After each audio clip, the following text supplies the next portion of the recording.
पिछली वीडियो में हमने ग्राहक रद्द प्रबंधन, इसके कारण, इससे बचने के मैट्रिक्स और समाधान के बारे में सीखा था।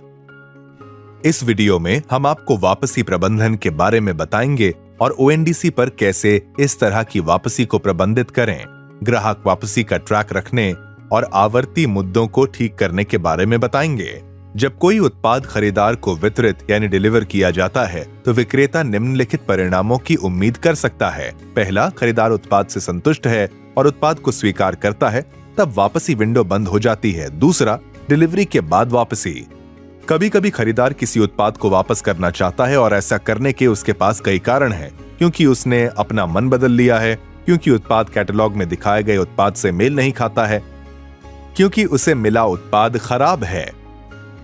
इन वापसियों को डिलीवरी के बाद वापसी कहा जाता है। या तीसरी, डिलीवरी से पहले वापसी। जब कोई उत्पाद खरीदार को वितरित नहीं किया जाता है क्योंकि खरीदार ने ऑर्डर स्वीकार करने से इनकार कर दिया है, या लॉजिस्टिक्स विक्रेता नेटवर्क प्रतिभागी या ऑफ नेटवर्क लॉजिस्टिक्स खरीदार तक पहुंचने या उससे जुड़ने में सक्षम नहीं था, या खरीदार का पता गलत और अधूरा था और इसलिए डिलीवरी नहीं हो सकी, नहीं बनाया जाना चाहिए। इन रिटर्न को डिलीवरी से पहले रिटर्न या आरबीडी कहा जाता है। आइए जानें कि ऐसे वापसी के प्रबंधन के लिए क्या दिशा निर्देश हैं। जब उत्पाद की डिलीवरी के बाद खरीदार द्वारा वापसी शुरू किया जाता है तो लॉजिस्टिक्स सेलर नेटवर्क पार्टिसिपेंट या ऑफ नेटवर्क लॉजिस्टिक्स उत्पाद उठाएगा और इसे विक्रेता को वापस डिलीवर करेगा। हालांकि विक्रेता को सुनिश्चित करना होगा कि वो आसान वापसी कार्य की गतिविधियों को पूरा करने के लिए प्रक्रियाओं को स्थापित करेगा। चलिए देखें कि ये प्रक्रियाएं क्या हो सकती हैं। पहली प्रक्रिया, कभी कभी वापस हुआ उत्पाद खरीदार द्वारा या और कारणों से खराब हो सकता है। डिस्पैच के समय के दौरान विक्रेता को यह सुनिश्चित करना चाहिए कि वीडियो और छवियों के माध्यम से सही उत्पाद और पैकेजिंग की गुणवत्ता को साबित करने के लिए उसके पास पर्याप्त सबूत हों। ये विक्रेता के दावों को प्रमाणित करने में मदद करेगा और उत्पाद के खराब होने की स्थिति में सबूत बनकर काम करता है। प्रक्रिया 2 में 2 संभावनाएं हैं। पहली, यदि विक्रेता को वापसी ऑर्डर प्राप्त होता है और बाहरी पैकेजिंग को नुकसान दिखाई देता है जो उत्पाद को गलत तरीके से संभालने और संभावित नुकसान का संकेत देता है, तो इसका उल्लेख logistics proof of delivery document (POD) पर किया जाना चाहिए। दूसरी, यदि बाहरी पैकेजिंग को कोई नुकसान नहीं है लेकिन विक्रेता को बाद में पता चलता है कि वास्तविक उत्पाद या ब्रांड बॉक्स को नुकसान पहुंचा हुआ है। दोनों ही मामलों में विक्रेता को आपके साथ निर्धारित समय सीमा में टिकट रेज करना चाहिए। निर्धारित समय सीमा से अधिक रेज किए गए टिकटों को स्वीकार नहीं किया जा सकता है। आपको संबंधित विक्रेताओं के साथ समय सीमा निर्धारित करनी होगी। साथ ही आपको लॉजिस्टिक्स भागीदार की समय सीमा के अनुसार इस मुद्दे को लॉजिस्टिक्स भागीदार के पास उठाना होगा। विवादों से बचने के लिए ये बेहतर होगा कि विक्रेता डिलीवरी प्रतिनिधि की उपस्थिति में लौटाई गई वस्तु की जांच करें। तो ये वह प्रक्रियाएं हैं जिनका विक्रेता द्वारा पालन किया जाना आवश्यक है। सेलर नेटवर्क पार्टिसिपेंट को यह सुनिश्चित करना होगा कि विक्रेता इन प्रक्रियाओं को समझता है और लागू करता है। अब चलिए डिलीवरी के बाद ग्राहक वापसी के कुछ कारणों और ऐसी वापसी के प्रबंधन के लिए दिशा निर्देशों को जानते हैं। विवादों से बचने के लिए यह बेहतर होगा कि विक्रेता डिलीवरी प्रतिनिधि की उपस्थिति में लौटाई गई वस्तु की जांच करें। डिलीवरी के बाद ग्राहक वापसी की जांच करना और इसे कम करना महत्वपूर्ण है, क्योंकि संचालन की लागत, लॉजिस्टिक्स लागत और ट्रांजिट नुकसान के जोखिम उठाते हुए भी इसके बाद उत्पाद की बिक्री नहीं होती है। डिलीवरी के बाद ग्राहक की वापसी का पहला कारण। संख्या 1, विक्रेता की गलती के कारण गलत उत्पाद डिलीवर होना। इससे कैसे निपटें? ऑर्डर भेजने से पहले पैकेजिंग भागीदारों के लिए जांच सूची बनाएं और इसे पैकिंग क्षेत्र के पास रखें। संख्या 2, खरीदार द्वारा प्राप्त किया जा रहा उत्पाद या तो विक्रेता की ओर से या ट्रांजिट में क्षतिग्रस्त हो गया है। इससे बचने के लिए खराब उत्पादों का प्रतिशत जांचें। यदि प्रतिशत अधिक है तो ये पैकेजिंग की गुणवत्ता के कारण हो सकता है। इसके लिए पैकेजिंग अनुभाग को देखें। यदि पैकेजिंग अच्छी है लेकिन उत्पाद क्षतिग्रस्त है तो लॉजिस्टिक्स स्तर के नुकसान की जांच करें और लॉजिस्टिक्स सेलर NP अथवा ऑफ नेटवर्क लॉजिस्टिक्स के पास जाएं जहां नुकसान कम है। संख्या 3, डिलीवर किया जाने वाला उत्पाद दिखने या उत्पाद सुविधाओं के मामले में उत्पाद प्रदर्शन पृष्ठ पर मौजूद उत्पाद से भिन्न होता है। प्रदान किए गए कैटलॉग डेटा और जानकारी की जांच करके इसे सुधारें। यदि कोई बेमेल है तो वास्तविक उत्पाद जानकारी से मेल खाने के लिए इसे सही करें। संपूर्ण कैटलॉग की भी जांच करके ये सुनिश्चित करें कि उसमें समान अंतराल मौजूद तो नहीं है। संख्या 4, खरीदार द्वारा प्राप्त उत्पाद काम नहीं कर रहा है। सुनिश्चित करें कि ब्रांडेड उत्पाद के मुद्दे के लिए ब्रांड हेल्पलाइन नंबर के साथ खराब उत्पादों के लिए ब्रांड दिशा निर्देशों को दिया गया है। निर्माता से सीधे आगे देने वाले व्यक्ति द्वारा प्राप्त किए गए निजी लेबल के एक निर्माण दोष के लिए किसी प्रक्रिया स्तर की कार्रवाई की आवश्यकता नहीं होती है, लेकिन अगर दोष अधिक है तो निर्माताओं को गुणवत्ता में सुधार करने या गुणवत्ता में सुधार होने तक बिक्री बंद करने की सलाह दें।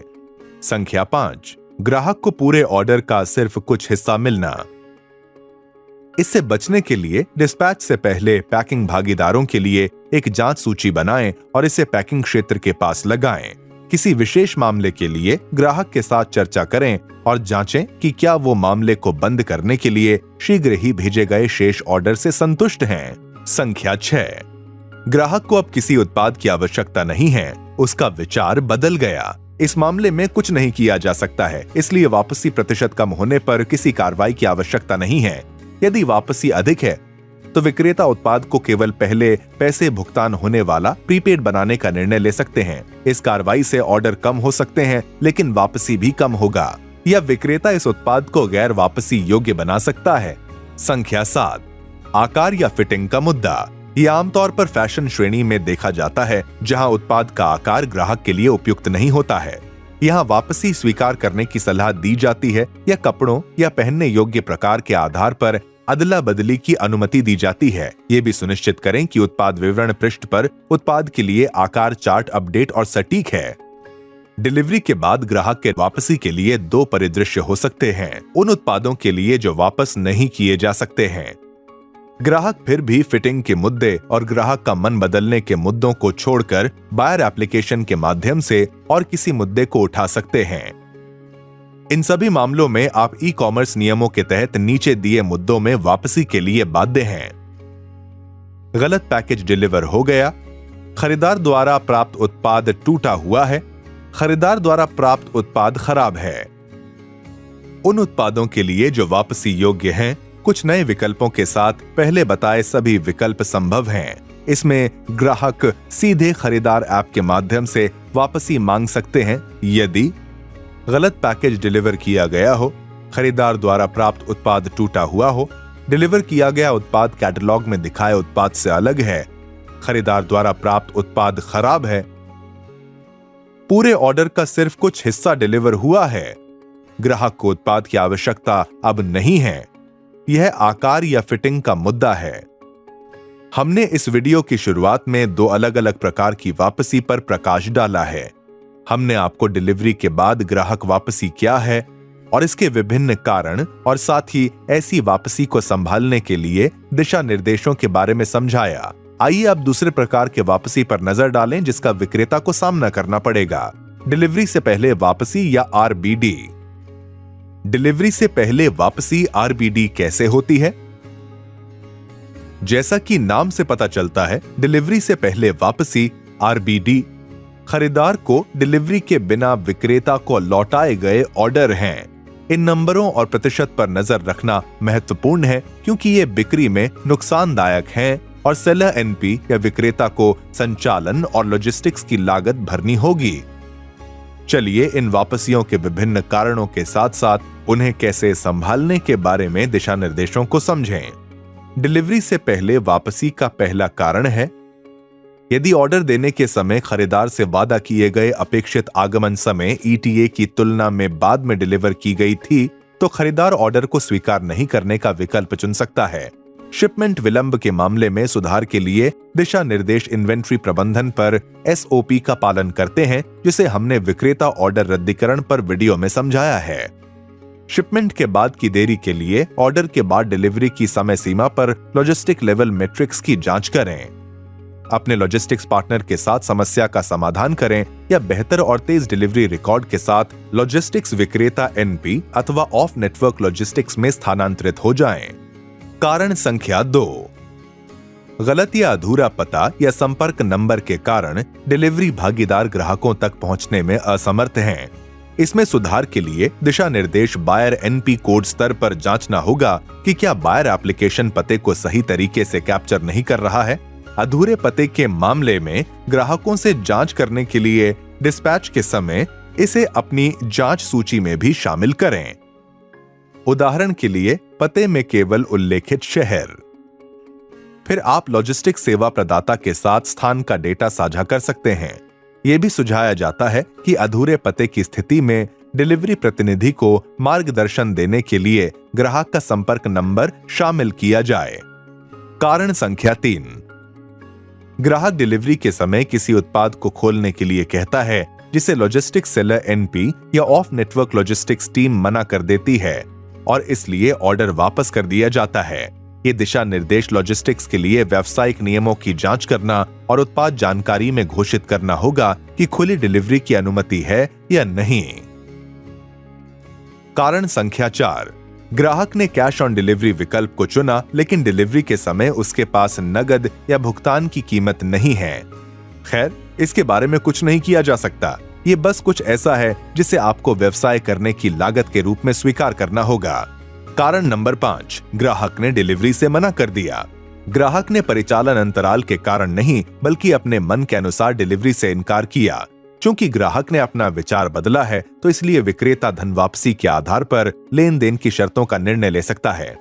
सुधार के लिए इन दिशा निर्देशों का पालन करके आप ये सुनिश्चित कर सकते हैं कि आपके विक्रेता अच्छा प्रदर्शन कर रहे हैं। मैट्रिक्स की मदद से प्रदर्शन को मापना महत्वपूर्ण है।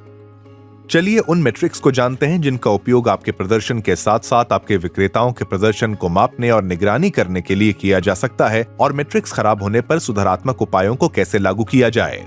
मैट्रिक 1, डिलीवरी से पहले लौटाए गए ऑर्डर का प्रतिशत, शिपमेंट के बाद ग्राहक को डिलीवर नहीं किए गए ऑर्डर और विक्रेता को लौटाई गई वापसी का प्रतिशत मापने के लिए ये सेलर नेटवर्क पार्टिसिपेंट और विक्रेता के लिए प्रासंगिक हैं। सेलर एनपी को इसे ट्रैक करने की आवश्यकता है। इस मैट्रिक की गणना करने का सूत्र डिलीवरी के बिना शुरू की गई ऑर्डर वापसी को 100 से गुणा किए गए शिप किए गए ऑर्डर से विभाजित करना होगा। अगला मैट्रिक ऑर्डर समय और शिप करने के लिए तैयार समय के बीच बीता औसत समय। यह भी आपके सेलर नेटवर्क पार्टिसिपेंट और आपके सभी विक्रेताओं के लिए प्रासंगिक है। इससे पैकेजिंग में अक्षमताओं और पुष्टिकरण के बाद उत्पादों की उपलब्धता में अंतराल के कारण होने वाली देरी की पहचान करने में मदद मिलती है, जिसके परिणाम स्वरूप अंत में डिलीवरी से पहले वापसी में वृद्धि होती है।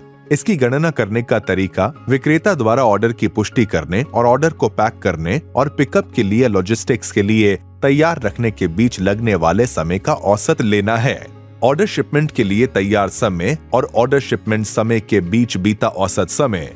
ये मैट्रिक पैकेजिंग के बाद लॉजिस्टिक्स और शिपमेंट के लिए तैयार होने के बाद पिकअप में लगने वाले समय की पहचान करने में मदद करता है। देरी के फलस्वरूप डिलीवरी से पहले वापसी में वृद्धि होती है। शिप करने के लिए तैयार चरण और शिप किए गए चरण के बीच सभी ऑर्डर के औसत समय को मापकर इसकी गणना करें।